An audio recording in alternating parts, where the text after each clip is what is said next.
इस वीडियो में हम स्वाध्याय के सॉल्यूशन के साथ साथ में बोर्ड की परीक्षा में इसके प्रश्न किस विभाग में पूछे जाते हैं, जिससे आप तैयारी करने में आपको आसानी हो, और बोर्ड में पूछे गए प्रश्नों का भी अध्ययन इस वीडियो में करेंगे। पाठ 11 है भारत जल संसाधन।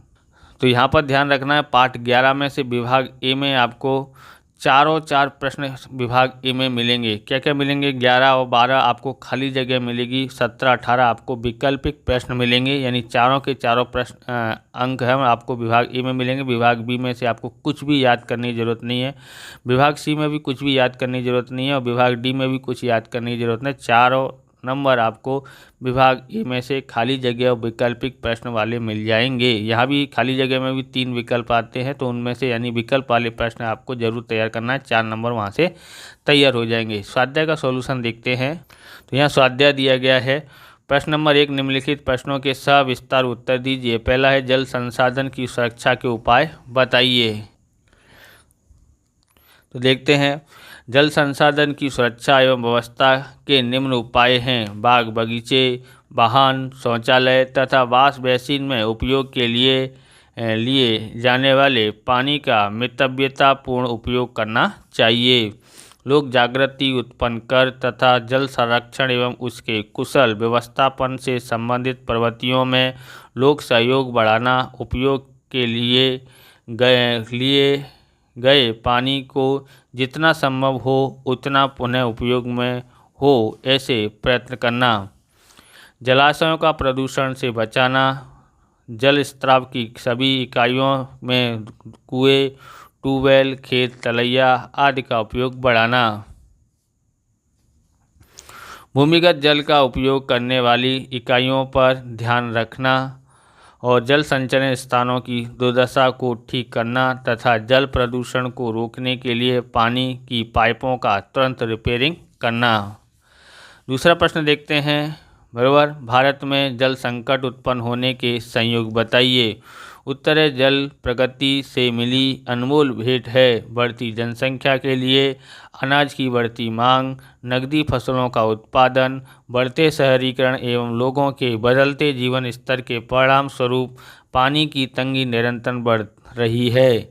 पानी आपूर्ति की परिस्थिति एवं स्थानीय वितरण की असमानता अधिकांशतः मनुष्य के हितों, आजीविका तथा आर्थिक विकास के लिए समस्या रूप है।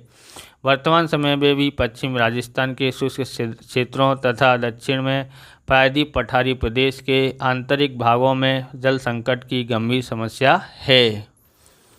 सैकड़ों गांव तथा कुछ नगरों में भी पानी की गुणवत्ता घट रही है। इससे अनेक जलजन्य बीमारियां फैलती हैं। पीने के पानी की सुविधा बढ़ाने के लिए किए गए प्रयत्नों के बावजूद भी पानी एवं उसकी आपूर्ति के बीच बड़ा अंतर है। आज भी भारत में 8% शहरों में पेयजल की तीव्र कमी है। देश के लगभग 50% गांवों को आज भी स्वच्छ पेयजल उपलब्ध कराना बाकी है। वर्तमान में कुएं एवं ट्यूबवेल द्वारा अधिक से अधिक मात्रा में पानी बाहर निकालने से भूमिगत जल का स्तर नीचा गया है। परिणाम स्वरूप जल संसाधन घटा है। कुछ राज्यों में भूमिगत जल को अधिक मात्रा में निकालने से देश में गंभीर प्रश्न खड़े हुए हैं। आप इस प्रकार के वीडियो देखना चाहते हैं तो डिस्क्रिप्शन में आपको प्लेलिस्ट की लिंक मिल जाएगी, वहां से आप देख सकते हैं। चैनल पर नए, चैनल को सब्सक्राइब कर लेना, क्योंकि हम इस प्रकार के वीडियो आपके लिए बनाते रहते हैं। लाइक करने के बाद अगर आपको हाइप का बटन दिखाई देता तो आप हाइप भी कर दीजिए।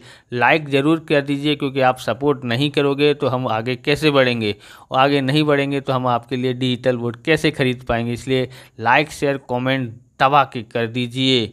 चलिए आगे देखते हैं। बोर्ड की परीक्षा का भी पेपर सॉल्यूशन चाहिए तो डिस्क्रिप्शन लिंक है, वहाँ से आपको बोर्ड की परीक्षा के भी सॉल्यूशन मिल जाएंगे। वृष्टि जल संचय के बारे में जानकारी दीजिए। उत्तर, वृष्टि जल को रोककर एकत्रित करने की विशेष पद्धतियां जैसे कुएं, छोटे बांध, खेत तलैया आदि का निर्माण करने का समावेश किया जाता है। इन माध्यमों के द्वारा जल संचय होता है, यहाँ भूमिगत जल स्तर भी ऊंचा आता है। ऐसा करने से घरेलू एवं कृषि आवश्यकताएं पूरी हो सकती हैं। वृष्टि जल संचय के मुख्य उद्देश्य भूमिगत जल को एकत्रित करने की क्षमता बढ़ाना तथा उनके जल स्तर को बढ़ाना, जल प्रदूषण घटाना, भूमिगत जल की गुणवत्ता सुधारना, स्थल मार्गों को जल भराव से बचाना, सतह से बह जाने वाले पानी की जल राशि घटाना, गर्मी एवं लंबे शुष्क समय में पानी से घरेलू आवश्यकताओं को पूर्ण करना, पानी की बढ़ती मांग को पूर्ण करना। बड़े शहरों में बहुमंजिली आवासों के बीच वर्षा के पानी का संग्रह हो, इसके लिए भूमिगत टांकियां अथवा वर्षा जल जमीन में उतरे ऐसी व्यवस्था करना। निम्नलिखित प्रश्नों के मुद्देवार उत्तर लिखिए। पहला है बहुउद्देशीय योजना का महत्व बताइए। बहुउद्देशीय योजना के महत्व निम्न हैं। बांधों से नहर निकालकर सिंचाई का विकास कर खेती का उत्पादन बढ़ाना, बांधों के पानी द्वारा जल विद्युत उत्पन्न करके खेती एवं उद्योग का विकास करना, नदियों में बाढ़ को नियंत्रित कर जमीन के कटाव को रोकना, जलाशय में बड़ी नहर बनाकर जलमार्ग का विकास करना, जलाशयों से बड़ी नहर बनाकर जलमार्ग का विकास करना। 2 बार लिख गया तो आप 1 बार लिखना। बांधों पर मनोरंजन, वन्यजीव धरोहर संरक्षण और मत्स्य पालन का विकास करना। दूसरा देखते हैं, सिंचाई क्षेत्र के वितरण के बारे में लिखिए। उत्तर है भारत के प्रत्येक राज्य के संदर्भ में सिंचाई क्षेत्रों में बड़ा अंतर है। आंध्र प्रदेश के तटीय जिले तथा गोदावरी कृष्णा नदी के मुख्य त्रिकोण प्रदेश, उड़ीसा की महानदी तथा मुख्य त्रिकोण प्रदेश, तमिलनाडु में कावेरी का मुख्य त्रिकोणी प्रदेश, पंजाब, हरियाणा तथा पश्चिम उत्तर प्रदेश के आदि देश के सघन सिंचाई क्षेत्र हैं। स्वतंत्रता पश्चात भारत का कुल सिंचाई क्षेत्र लगभग 4 गुना बड़ा है। स्पष्ट बुआई क्षेत्र के लगभग 38% भाग में सिंचाई होती है। भारत राज्यों में सिंचाई क्षेत्र के वितरण में बड़ी असमानता है। मिजोरम में स्पष्ट बुआई क्षेत्र में केवल 7.3% क्षेत्र में सिंचाई होती है, जबकि पंजाब में सिंचाई क्षेत्र का प्रमाण 90.8% है। कुल सिंचाई क्षेत्र का प्रमाण स्पष्ट बुआई क्षेत्र के संदर्भ में बहुत असमान है।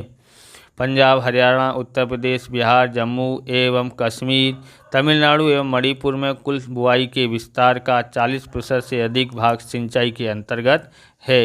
यह है हमारा फेलियर का मूव जेल पेन, जो कि काफ़ी अच्छी राइटिंग निकालता है और जेल पेन है इसलिए खास इसकी राइटिंग वाटर प्रूफ है, तो इसलिए आप इसको देखना चाहते हैं, चेकआउट करना चाहते हैं तो डिस्क्रिप्शन में लिंक है, वहाँ से आप इस पेन को चेकआउट कर सकते हैं। चलिए देखते हैं क्वेश्चन नंबर 3, निम्नलिखित प्रश्नों के संक्षेप में उत्तर लिखिए। पहला है भूमिगत जल के उपयोग लिखिए। तो भूपृष्ठीय जल के अवशोषण से भूमिगत जल प्राप्त होता है। भूमिगत जल का सर्वाधिक उपयोग सिंचाई के लिए होता है। इसके अतिरिक्त भूमिगत जल का उपयोग घरों में, कारखानों में और उद्योगों में भूमिगत जल का उपयोग होता है। दूसरा, जल व्यवस्थापन में कौन से मुद्दों को ध्यान रखना चाहिए?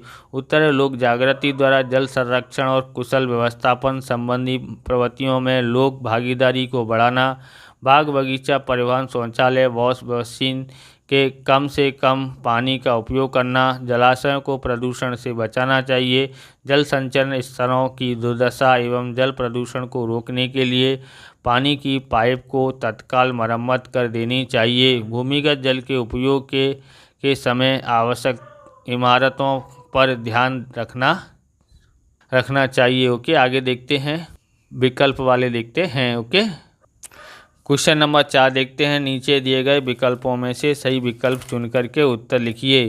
पहला है भूपृष्ठीय जल का मुख्य स्रोत कौन सा है? ऑप्शन ए वृष्टीय तालाब, ऑप्शन बी तालाब, ऑप्शन सी नदियाँ, ऑप्शन डी सरोवर। इसका आंसर आता है ऑप्शन सी नदियाँ आती हैं। भूपृष्ठीय जल में यानी भूमिगत जल को बढ़ाना हो तो नदियाँ काम आती हैं। दूसरा है निम्नलिखित बहुउद्देशीय योजनाओं को अनेक लाभान्वित राज्यों के साथ जोड़कर योग क्रम चुनिए। ये दिया है बराबर 1 नंबर से दिया है, ये ABC दिया है। तो यहाँ पर देखो भाखड़ा नागर योजना कहाँ पर है? तो ये है पंजाब के अंदर। ओके, दूसरा है कोसी। कोसी कहाँ पर है? बिहार में है। आप दो पता कर लोगे तो उसकी सहायता से आप पता लगा लो, एक का बी यहाँ भी है, यहाँ भी है, यहाँ नहीं है, यहाँ नहीं है, यानी ये दो तो है ही नहीं। फिर दो का ए है तो दो का ए यहाँ है, यहाँ भी है। अब आपको यहाँ पर इस तरह से आगे देखना पड़ेगा, तो ये दोनों तो होगा नहीं, दोनों में से कौन सा हो सकता है? अब इनमें से पता लगाना है। नागार्जुन सागर। नागार्जुन सागर कहाँ पर है? तो नागार्जुन सागर जो है वो हमारा आएगा डी, आएगा आंध्र प्रदेश। तो 3 का डी है, तो ये तो नहीं होगा, तो ये रह गया, तो ये हमारा ऑप्शन आ गया। तो नर्मदा कहाँ पर है? गुजरात में। ओके, अब आगे देखते हैं, इसका क्या आया? बी आ गया है। आपको इस तरह से लगा लेना है या इस तरह से ये वाला आंसर लिख देना है। तीसरा है निम्नलिखित में से कौन सा वाक्य सही नहीं है? ऑप्शन ए, भारत में नहरों की अपेक्षा कुएं एवं ट्यूबवेल द्वारा होने वाली सिंचाई का प्रमाण अधिक है। ऑप्शन बी, हिमालय से निकलने वाली नदियां, इसको काट देना, ये गलत छपा हुआ है, मौसमी नदियां कही जाती हैं। ऑप्शन सी, ज़मीन की सतह से शोषित होकर नीचे जमा होने वाले जल को भूमिगत जल कहते हैं। ऑप्शन डी है, पंजाब एवं हरियाणा सिंचाई के क्षेत्र में अग्रसर राज्य हैं। तो इसका आंसर ऑप्शन बी आता है, हिमालय से निकलने वाली नदियां मौसमी नदियां कही जाती हैं। तो यहाँ पर छपने में मिस्टेक हो गई है, इसलिए आप यहाँ पर पूरा लिख लेना, नहीं तो बोर्ड की परीक्षा में आए और ये लिखा हुआ है कहाँ जाती है, ये नहीं आएगा, ये लिखा हुआ आता है। बराबर, इसमें से आपको प्रश्न उत्तर तो याद नहीं करना है, ये ऑप्शन वाले विकल्प वाले करना है, तो ये आएंगे तो आपको इनमें से ही देखने को मिलेंगे, तो इसलिए ध्यान से उसको लिख लेना।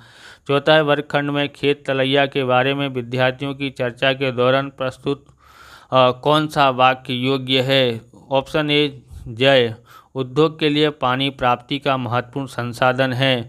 ऑप्शन बी, यस, अधिक वृक्ष लगाने के आंदोलन का महत्वपूर्ण अंग है। ऑप्शन सी, युग, जमीन का कटाव बढ़ाने को आधुनिक पद्धति है। ऑप्शन डी, दक्ष, वृष्टीय जल संचय की एक पद्धति है। तो इसका आंसर जो आएगा ना, तो क्या आएगा? ऑप्शन डी आता है, दक्ष वृष्टीय जल संचय की एक पद्धति। अगर आप प्रदीप में से देखते हो तो उसमें ये लगा, ये गलत है। क्या आएगा? ऑप्शन डी आंसर आएगा, दक्ष बोलता है वृष्टीय जल संचय की एक पद्धति है। कौन सा है? खेत तलैया, यानी कि खेत में ताल बहेंगे तो क्या होगा? वृष्टि जल यानी कि पानी जो वर्षा होती है उसको, इस जल को हम लोग संचय करते हैं। ओके, पांचवा है, निम्नलिखित बहुउद्देशीय योजनाओं को उनके स्थान के आधार पर उत्तर से दक्षिण दिशा की तरफ रखने पर कौन सा विकल्प सही होगा? चंबल घाटी, और ध्यान रखना, दक्षिण दिशा उत्तर से दक्षिण की ओर, तो चंबल घाटी तो मध्य में आती है, तो ये तो नहीं होगा। चंबल घाटी, भाखड़ा नागल और नर्मदा घाटी, नागार्जुन सागर। ऑप्शन बी है, भाखड़ा नागल, नागार्जुन सागर, नर्मदा घाटी, चंबल घाटी। ऑप्शन सी है, नागार्जुन सागर, नर्मदा घाटी, चंबल घाटी, भाखड़ा नागल। ऑप्शन डी है, भाखड़ा नागल, चंबल घाटी, नर्मदा घाटी, नागार्जुन सागर। तो सबसे पहले देखोगे, ये जो है ना भाखड़ा नागल है पंजाब में, पंजाब से नीचे है यूपी और एमपी के बॉर्डर पर बहती है कौन सी? चंबल नदी। तो चंबल नदी यानी कि आएगा दूसरे नंबर पर, चंबल यहाँ भी है और कहीं नहीं है, यानी यही आंसर आएगा। फिर उसके बाद चंबल नदी के खाली एमपी में है हमारी नर्मदा नदी, ओके, गुजरात में जाके गिरती है, यानी नर्मदा घाटी। बराबर, चौथी और अगली है नागार्जुन सागर है, जो कि आंध्र प्रदेश में या कर्नाटक में है। ओके, तो इसलिए कौन सा? ऑप्शन डी इसका आंसर आता है। बराबर, बोर्ड की परीक्षा में इसमें से कोई प्रश्न पूछा नहीं जाता है, इसलिए हमने लिखा नहीं है। तो इसलिए इस प्रकार से ये वीडियो पूरा करते हैं। बराबर, इस प्रकार से ये वीडियो पूरा होता है। अगर आपको हमारा वीडियो अच्छा लगे तो लाइक करें, शेयर करें, कॉमेंट करें। चैनल पर नए हैं तो चैनल को सब्सक्राइब करें। मिलते हैं नेक्स्ट वीडियो में। जय हिंद, जय भारत, वंदे मातरम।